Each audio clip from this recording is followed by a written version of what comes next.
Kuna ng CCTV na ito sa Barangay 756 Santa Ana, Maynila ang riding in tandem na sinisipat ang loob ng isang kotse.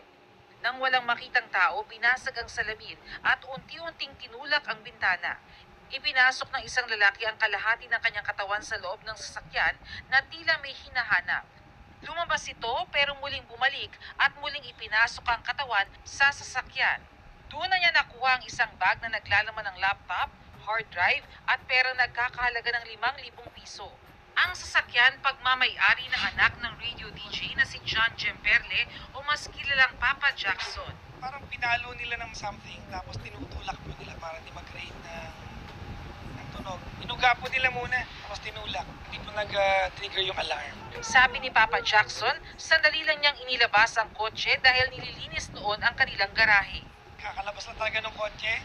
Galing po ako ng lamay magdamag so walang tulog talaga. Yun lang, na sobrang pagod siguro. Biktima rin ng basag kotse ang isa nilang kapitbahay na natangayan din daw ng isang laptop. Agad din namang naibalik ang laptop ni Gemperle.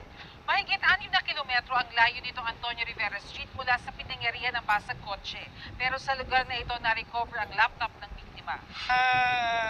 Isipan lang po ng daughter ko sabihin na tingnan mo sa Find My iPhone. So nagpin po yung location sa Antonio Rivera, street sa Rivera po. Tapos pinuntahan po namin yung lugar.